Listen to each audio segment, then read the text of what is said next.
Le journal de l'équipe a annoncé donc la suspension du championnat dans la journée.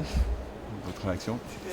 Aujourd'hui, les informations qu'on a, nous, de l'organe qui organise la compétition, à savoir la Ligue nationale de basket et de la Fédération française de basket, nous informent que la journée elle a lieu à huis clos, que le Tour de Coupe de France, qui est le week-end prochain et sur lequel on est qualifié à Trélazé, il a lieu et à huis clos. Donc nous, on se prépare en lien avec les informations que nous transmettent les organes qui organisent la compétition. Après, évidemment que, étant donné que la NBA fait une pause pour les raisons qu'on connaît, l'Euroleague a pris des dispositions, etc. Ça peut bouger à tout moment, mais aujourd'hui les informations qu'on a, c'est celle-ci. Donc nous, on s'apprête à aller au Portel dans les minutes qui arrivent. Si jamais le championnat est arrêté, qu'est-ce qui se passe? Aujourd'hui, on essaie de réfléchir à ce qu'on fera après le match de Coupe de France. S'il y a une pause qui est prévue, à savoir le match contre Nanterre, il est reporté après le 15 avril.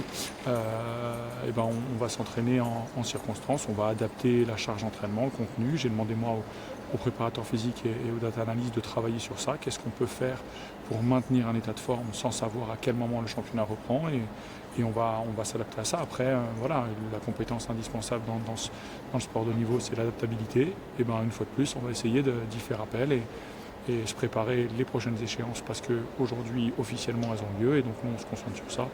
Et après, on verra la période où les matchs ont été reportés, comment on s'organisera. Et la difficulté, c'est ça, c'est de se préparer sans savoir quand ça peut potentiellement reprendre. C'est l'inconnu total à ce moment-là. Oui, exactement. Bon, aujourd'hui, ce qu'on sait juste, c'est que la journée contre Nanterre, elle est décalée. Mais la journée d'après, elle ne l'est pas encore. Donc, c'est possible qu'on ait juste un week-end sans compétition. Du moins, les informations officielles qu'on a, c'est qu'on a un week-end sans compétition. Et le week-end d'après, on a le match. Donc, aujourd'hui, c'est juste ça. Donc, si on a le Tour de Coupe de France et le week-end d'après, pas de match, on s'ajustera. Et le week-end d'après, un match. Maintenant, dans ces moments-là, à tout moment, les informations elles peuvent surgir. Nous, on essaie de surtout pas céder à la polémique, à la panique, parce que demain, on a un match à jouer et on ne veut surtout pas que tout le monde perde de l'énergie à d'autres choses que de la préparation de cette journée de demain. Et c'est déjà fait en fait. On voit bien que les joueurs, ils viennent s'en renseigner. Même si tu as cette posture, il y a forcément un changement.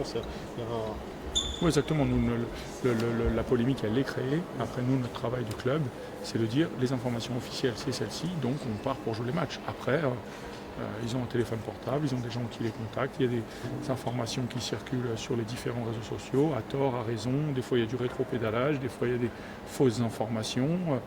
On est dans une société où, à un moment donné, tout le monde a envie de communiquer et transmettre un message. La LNB nous dit que la journée de demain elle a lieu, il y a d'autres médias qui disent que non.